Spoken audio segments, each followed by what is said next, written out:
E o tema da minha mensagem é crentes ou cristãos.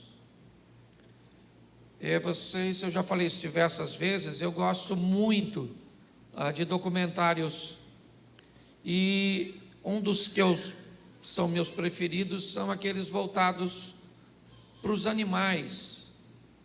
Eu gosto muito de Discovery Channel, de Animal Planet e de tantos outros documentários.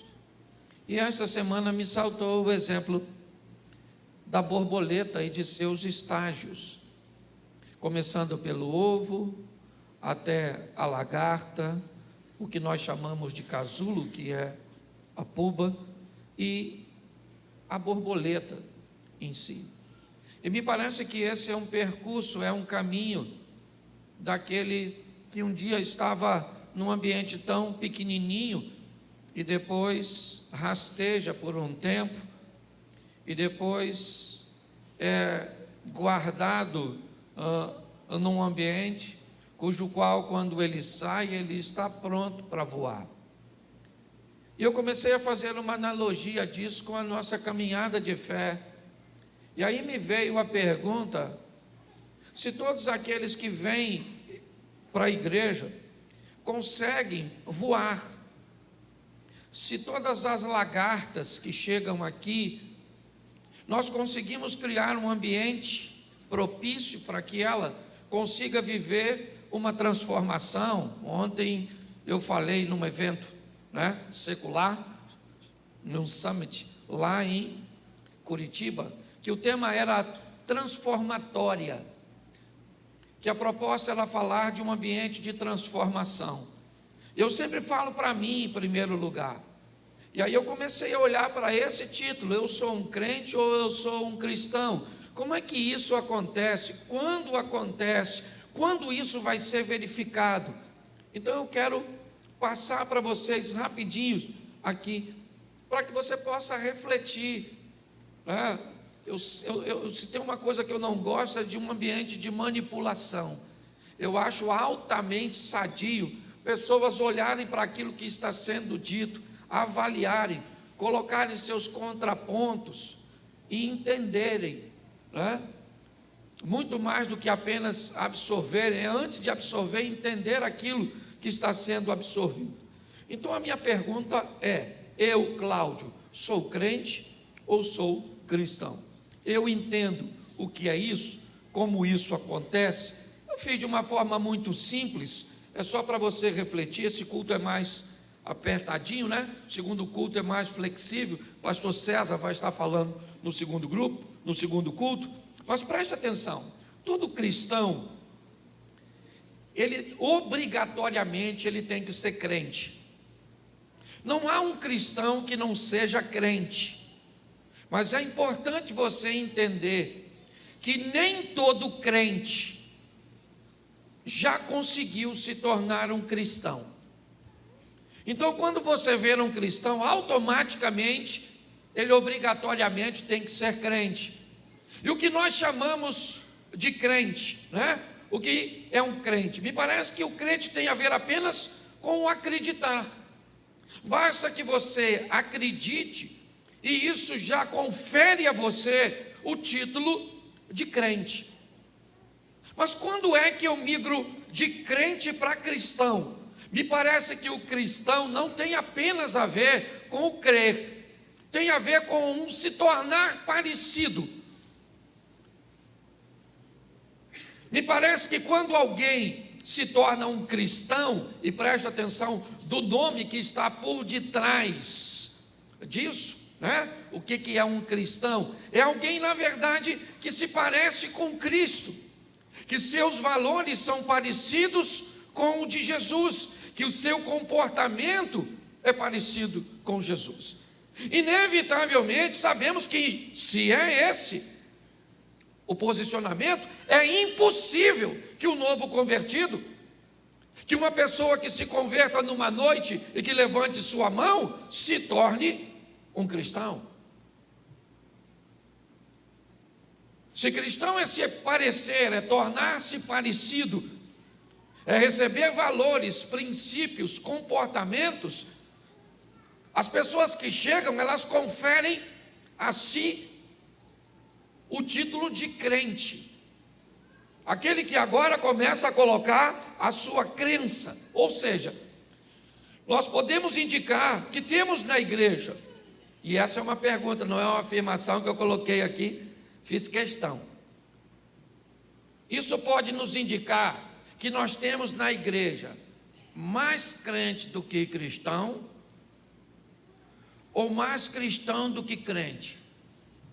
Não responda para mim, é só para você. Na igreja que frequenta, no projeto Recomeçar, das pessoas que você conhece, você lida mais com crentes que ainda estão buscando, né, o novo estágio de cristão, ou você já lida com bastante cristãos? Pense nisso, até porque se você olhar por esse prisma, você vai ter mais estabilidade para caminhar na sua comunidade de fé. Porque você vai entender que muitas pessoas se comportam de determinada forma, falam, fazem, agem de determinadas maneiras, simplesmente porque ainda estão no estágio de crente. Então eu pergunto a você, será que seria correto eu ler para vocês a primeira carta do apóstolo Paulo à igreja de Coríntios, capítulo 13, verso 11, e pegar um texto como esse? Dá para colocar para mim?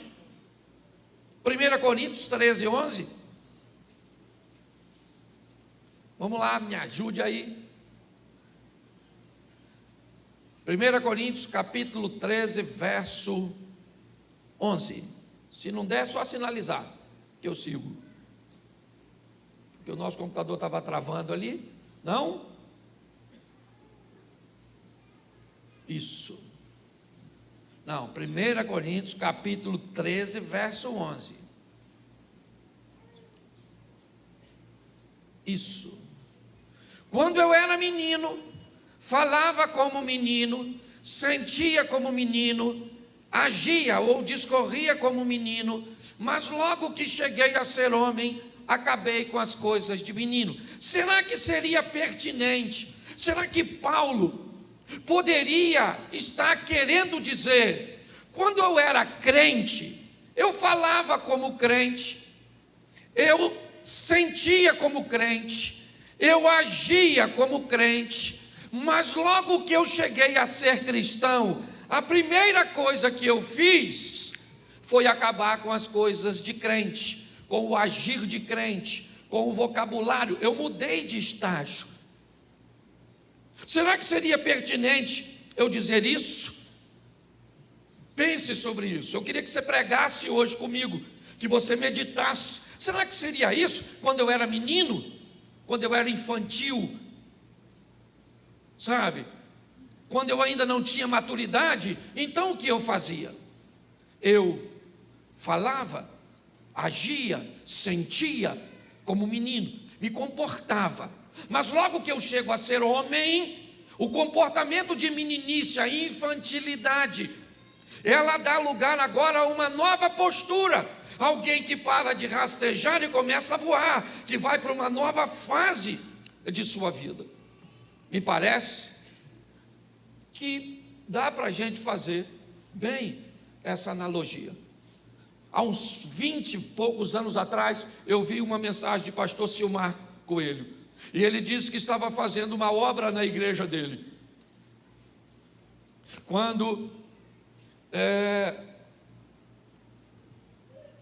eles estavam carregando tijolos naquela correntinha, passa o tijolo.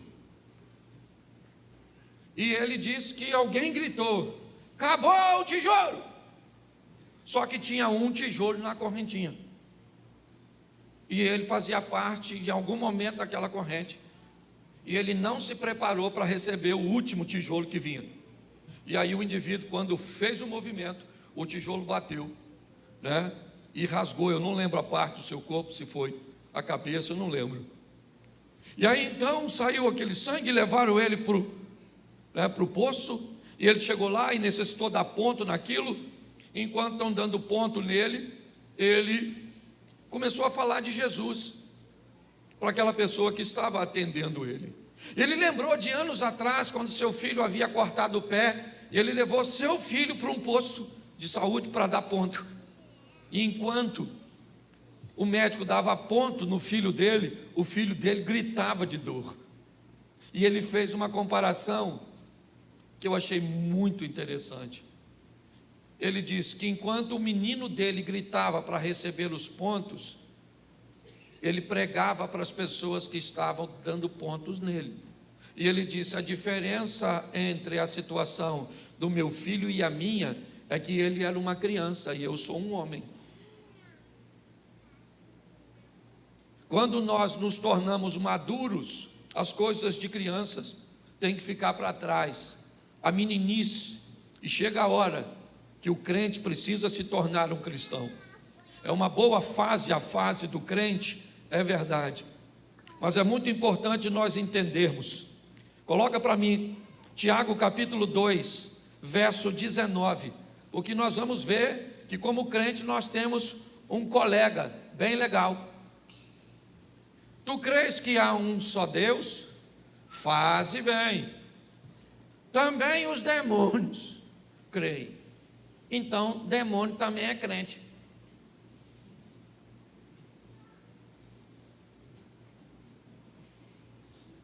Dava até para fazer parte de nossa congregação. O difícil vai ser transformar essa fera num cristão.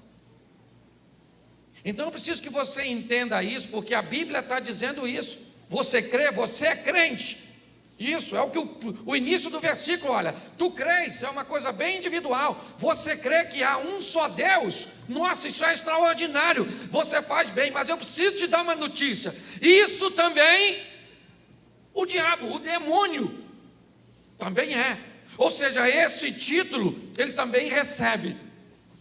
Até porque ele não tem dúvida nenhuma. E se tem alguém que não tem motivo nenhum para não crer, esse alguém é ele, que já está no contexto espiritual. Então me parece que a grande essência da igreja é tornar essa proposta viável, é fazer com que as pessoas que entram pelas portas, é fazer com que as pessoas que acessam esse ambiente consigam primeiro se tornarem crentes, porque aqui entra ateus, e entra pessoas que não são ou não se intitulam ateus, mas que não têm envolvimento nenhum com Deus. Você sabe que, por muitas vezes, eu confesso a você, eu dizia que era cristão, mas nunca fui. Mas se alguém perguntasse numa ficha, alguma coisa, você é crente, isso é o quê? Sou católico, não praticante. Eu não sei como é que alguém pode ser alguma coisa que não pratica. Eu sou um honesto não praticante. Eu sou... É um negócio, mas beleza, não é isso. Tá bom? Então, eu queria que você entendesse. Ser crente é muito legal, não quero desqualificar não. Mas é só uma parte desse processo. Mas pastor, dá para todo mundo ser crente? Como é que é isso? Para quem é esse negócio? É tão difícil. Para quem é esta proposta? Vamos lá. Porque senão você começa a achar que o bandido já foi designado a ir para o inferno, que o outro já está lá, como é que funciona? Você está entendendo? Então primeiro eu preciso dar essa informação. Para quem é a proposta de se tornar cristão? Para quem? Para quem que ela foi dada? É só para mim? É só para você? O apóstolo Paulo na carta aos Romanos, no capítulo 3, no verso 22, ele nos dá um panorama bem legal. Coloca para a gente aí Romanos 3, 22. Isto é, a justiça de Deus pela fé em Jesus Cristo para todos os que nele crê, porque não há diferença. Verso 23, coloca para mim. Põe o 23, só para... Porque todos pecaram e destituídos estão da glória de Deus. Volta no 22. Isso. Olha só. Para que todos, e sobre todos os que creem. Verso 23. Porque todos pecaram e destituídos estão da glória de Deus. Para quem é a proposta? É para todos. Se o cara mora aqui, se mora no Nepal. Se o camarada é crente ou não é crente. Se ele é hétero, se ele é homo. Se ele é branco, se ele é negro. Se ele é culto, se ele é indouto. Se ele é pobre, se ele é rico. A proposta é universal, é para todo mundo. Mas pastor, todo mundo vai entrar no seu... Não, a Bíblia diz que muitas pessoas. E eu vou terminar minha mensagem de hoje mostrando a você o controle de qualidade na hora de entrar. Ele existe, não passa nada não, eu vou mostrar a você, mas é importante você saber que é para todos. Mas pastor, se alguém, Deus já sabe que alguém vai para o inferno, sabe, e essa pessoa pode até ir, mas ela vai sabendo de que o Deus que a criou, deu até o último dia de vida dela, todas as oportunidades dela entrar no céu. Isso é importante. Mas ela não quis. Beleza, mas todas as oportunidades ela teve. Então eu preciso te mostrar alguns versículos. Coloca aí, João capítulo 1, verso 12. Todos, faço questão de mostrar que é para todo mundo. João capítulo 1, verso 12. Isso, mas todos quantos o receberam, quantos? Quantos? Então todos quantos o receberam, deu-lhes o direito de serem feitos filhos de... Aos que creem no seu, isso. Mas bota o verso seguinte: os quais não nasceram nem da vontade nem da vontade do homem, mas presta atenção no 12. Mas todos quantos o receberam, deu-lhes o poder de serem feitos filhos de Deus, os crentes. Esse versículo está falando os que creem, e a qualidade de crer, certo? Ou do crente é aquele que crê. Ao que crê, deu-lhes o poder de serem feitos filhos, mas o texto não terminou. O 13 diz assim: os quais não nasceram do sangue. Agora não está falando mais de crer, nem da vontade da carne, nem da vontade do homem, mas de Deus. Esse texto está falando de cristão. É importante. Todos quantos o receberam, e passaram pelo estágio de crer, e depois de crerem, assumiram uma postura de entenderem que não nasceram mais do sangue, da carne, que a vontade não é mais dele, não é mais do homem, e sim de Deus. Esse indivíduo agora pode ser chamado de cristão. É assim que funciona. Deixa eu te dar outro texto. Primeira carta do apóstolo Paulo aos Coríntios, capítulo 2, verso 4. 1 Coríntios 2, 4. A minha palavra, ou eu coloquei errado, ou 1 Timóteo, eu falei Coríntios, né? 1 Timóteo 2, 4. Troca para mim, por favor. É só trocar Coríntios por Timóteo. Tem aquela brincadeira do cara que estava pregando e ele estava nervoso. Aí trocou Zaqueu por Isaac. Isaac subiu na árvore. Isaac estava em Jericó. E durante ele lembrou que não era Isaac.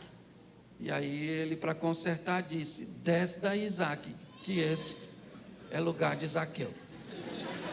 Então vamos lá, tirou Coríntios, botou Timóteo.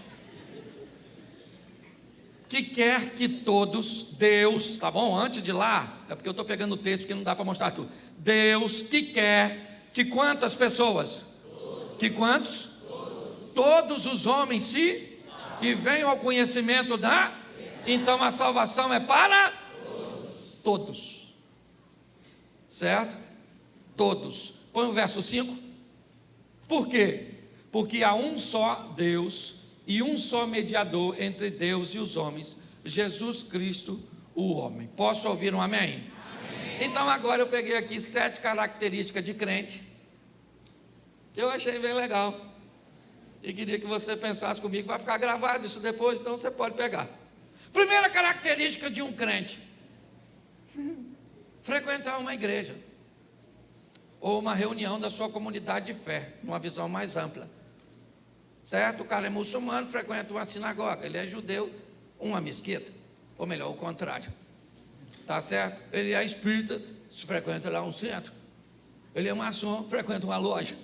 Ainda que não seja uma religião. Mas só para você entender que crente é aquele que ele tem que frequentar, mesmo que esporadicamente, um ambiente. E aqui eu quero falar dos que vêm à igreja, porque eu sou pastor dessa patota, dessa turminha, dessa quadrilha. E você está entendendo? Então, presta atenção.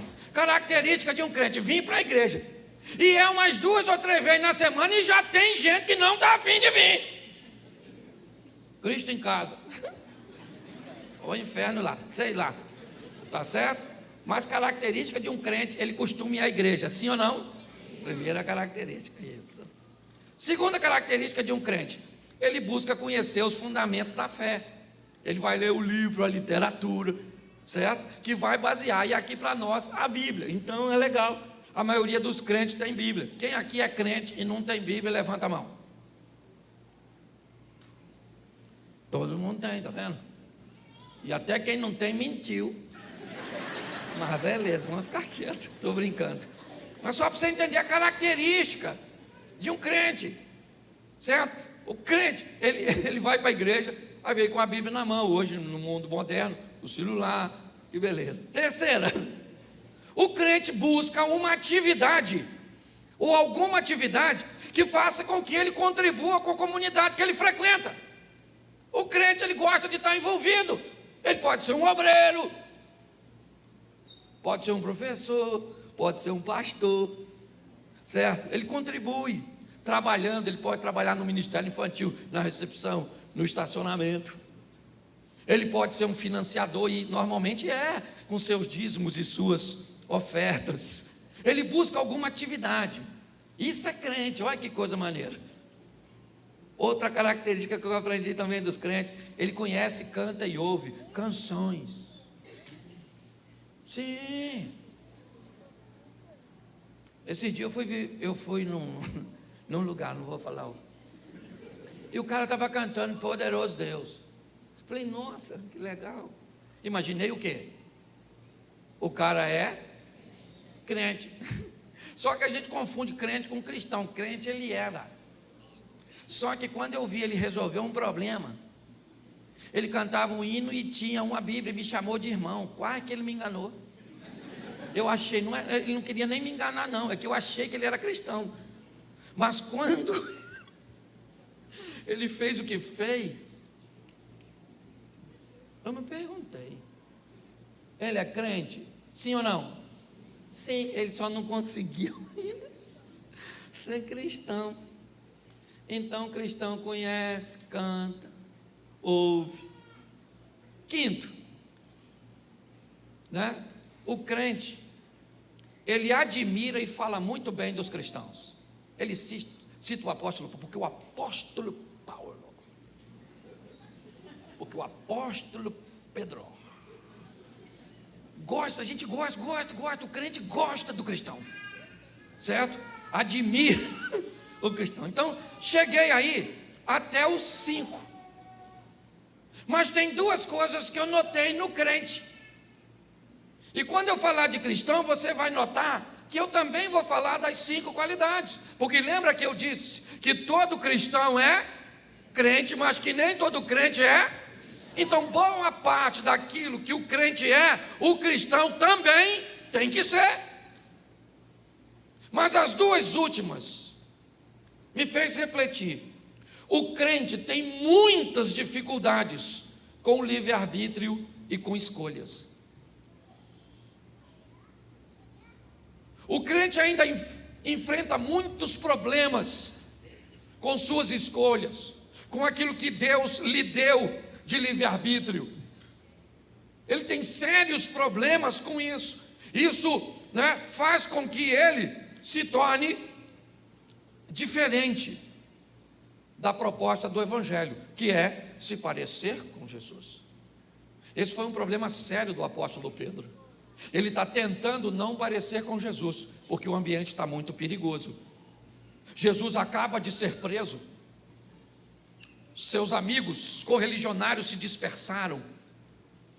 Pedro permanece por perto, tentando ficar por perto, e agora, por perto, ele é identificado como cristão. E ele começa a ser questionado. E ao contrário de muitos de nós, que buscamos parecer com ele, Pedro está tentando se salvar, dizendo que não parece. Não, mas você estava com ele. Pedro falou, eu não sei quem é. Não, mas você era da patota dele. Não sou. Não, mas você parece com ele, cara. De tanto caminhar com ele, você ficou como ele. Sua maneira de falar é como a dele. Por quê? Porque o crente, ele pode não se parecer com Jesus, e se ele disser que não é, talvez ninguém note. Mas quando um cristão tentar dizer que não é cristão, ele vai ter sérios problemas, porque é nítido, todas as pessoas vão reconhecer, porque ele se parece com Cristo, seus valores são de Cristo, mesmo que ele não diga, calado, ele será identificado. Você já teve um ambiente assim, onde você não disse nada, alguém olhou para você e disse, você é crente? Na verdade ele não te identificou porque você é crente, ele usou o termo errado, ele notou que você era isso, porque ele viu em você coisas que os olhos muitas vezes não vê, mas você sente que chegou alguém, que trouxe consigo alguém que é o Todo-Poderoso. É assim que funciona. Sétimo, qual é o problema do crente? Ele ressalta muitas vezes suas fraquezas e limitações. O crente está sempre dizendo que por algum motivo, circunstância, ele não consegue obedecer, porque é muito difícil, porque está todo mundo fazendo, porque isso não é nem tão pecado assim, porque nós somos falhos, porque nós somos humanos. Então o crente, ele está sempre justificando, ele está sempre ressaltando esse ambiente de fraquezas e de limitações. Não olha para mim, olha para Jesus. O apóstolo Paulo diz, sede meus imitadores como eu sou de Cristo. Olha para mim, eu vou tomar essa responsabilidade. É isso. Deixa eu te mostrar as características do cristão. Primeiro, a primeira característica de um cristão é que ele vai fazer as mesmas 5 coisas que eu disse que o crente também faz. Vamos lá? Para você relembrar. Ele vai frequentar a igreja, ele vai buscar conhecer mais os fundamentos da fé, ele busca atividades que contribuam com a comunidade, ele conhece e canta as canções dessa comunidade, ele admira e fala muito dos cristãos, porém, ainda que eu falasse a língua dos homens e dos anjos e não tivesse amor, de nada eu seria, isso de nada me adiantaria, ainda que eu pegasse todos os meus bens, distribuísse entre os pobres, ainda que eu entregasse meu corpo para morrer. Opa, peraí, então quer dizer que você pode vir aqui do meu lado e eu falar assim, olha, pode me matar, e você diz, pode me matar também, isso pode ser diferente? Claro, os dois fizeram a mesma coisa aqui, tanto o crente como o cristão. A diferença é que quando o indivíduo chega a ser cristão, tudo que ele faz é por causa do amor. A motivação é o que muda. Ele recebe por amar a Cristo, e ele recebe por amar aquilo que Cristo ama, porque amar a Cristo é fácil, o difícil é amar aquilo que Ele ama. Quando o indivíduo chega a ser cristão, ele oferta como crente, mas a motivação dele é diferente da do crente. Ele faz como crente, mas a motivação é diferente do crente. E quem é que avalia isso, pastor? O controle de qualidade, que eu já vou fechar. Então, quando nós olhamos para o cristão, quando chega na sexta, a quinta é, ele admira e fala muito bem dos cristãos.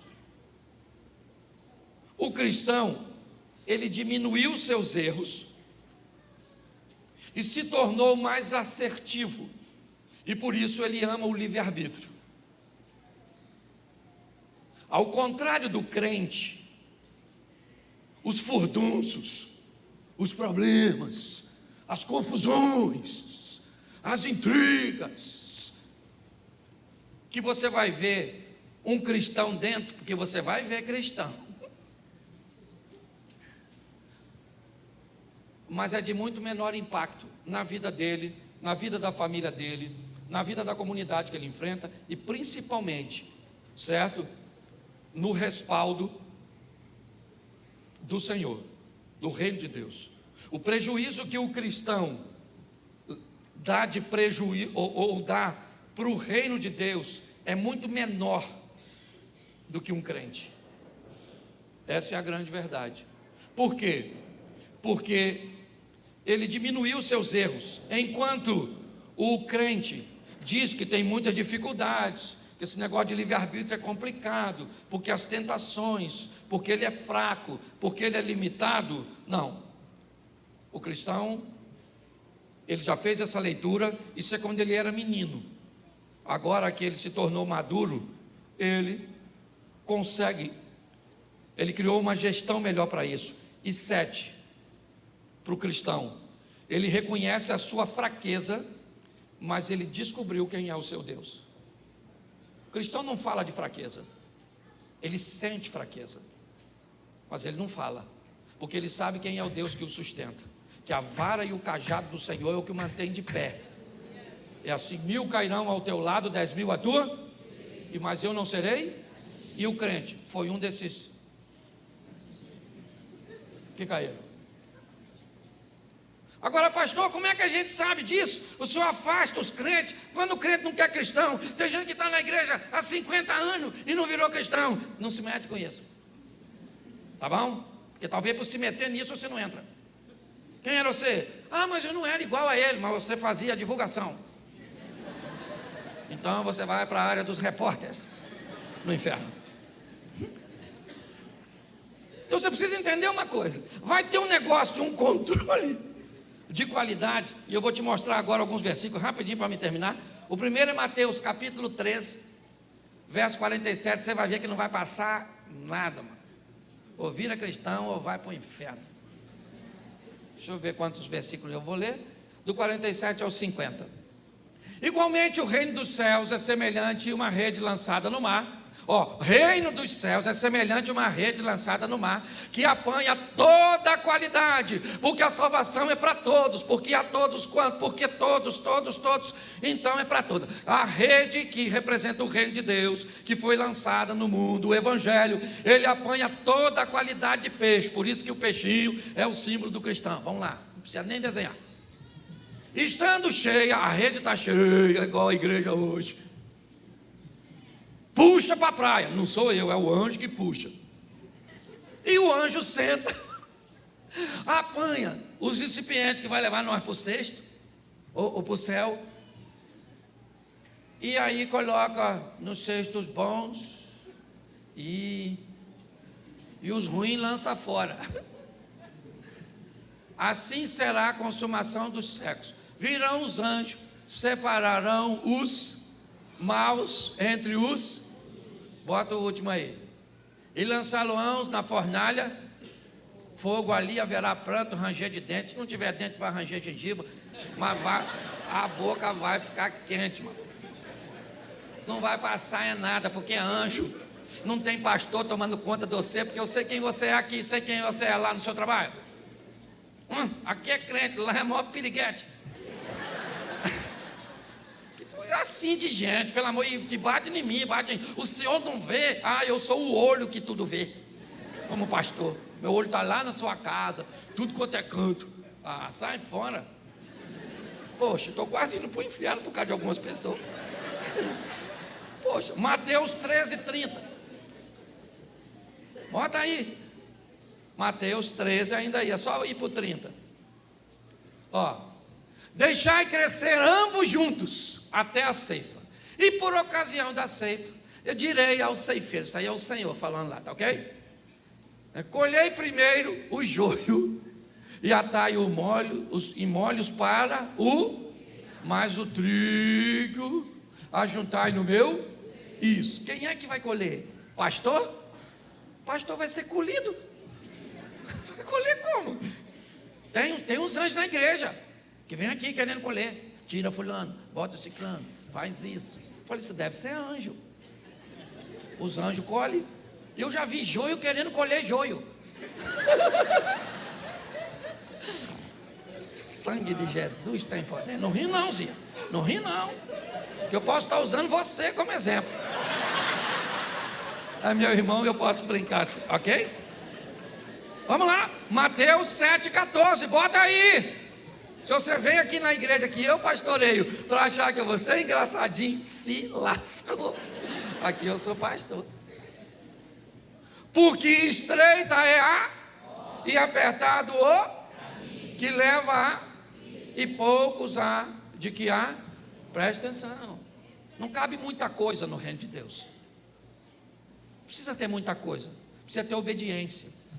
Jesus disse, minha mãe, minha família, meus irmãos são aqueles que obedecem, porque é a obediência que nos torna parecido. Isso faz com que nós, para passarmos nessa porta, para entrarmos nesse caminho, precisamos estar ajustados. Amém?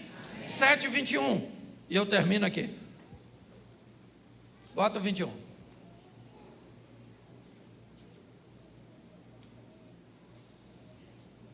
Esse computador não tem memória, ele tem uma vaga lembrança. É o computador. Nem todo o que me diz, Senhor, Senhor, entrará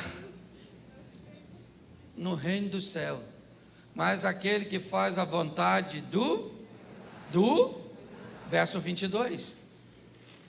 Muitos me dirão naquele dia, dirão para quem? Para mim?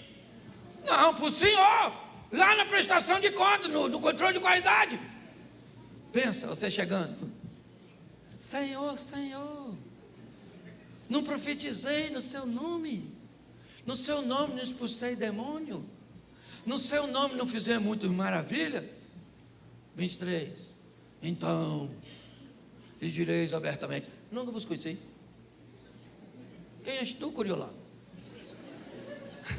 Você que pratica, apartai-vos de mim, vós que praticai a iniquidade. Aí, irmão, vou falar uma coisa para você, nós estamos tudo nesse barco, ou vira cristão, ou vai cheio de fé para o inferno, ou muda de postura, e não dá para eu controlar todo mundo não, e nem quero, porque eu já estou controlando a mim mesmo. Às vezes eu tenho que falar, Cláudio, você acha que você vai, Cláudio, que esses pensamentos, sou sem vergonha. Eu falei, eu vou, me arrependo, mas não muda, infeliz. Você está rindo de mim? Nossa, toca uma música aí para suavizar, irmão. É que o negócio tá feio. Me ajuda aí, né? Toca aí, caia por terra agora. Vamos sair daqui, gente. É todo mundo lutando, todo mundo. É um desafio para todos nós. Não é fácil para ninguém, não, mas é possível. Jesus disse, eu venci, vocês vão vencer também. É esse negócio. As pessoas vão olhar e vão dizer assim, rapaz, você parece com Jesus. Quando você chega, eu sinto a presença dele. E pare de julgar as pessoas.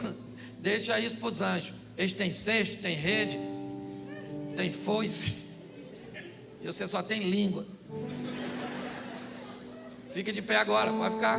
Ah, pastor, eu queria caminhar com vocês, eu queria conhecer vocês mais de perto. Atrás daquela câmera ali, ó, tem uma sala para receber você. Nós temos pessoas que vão orar por você lá, se você quer caminhar conosco, ok? Se você quer fazer parte aqui, depois no momento oportuno nós vamos apresentar você aqui.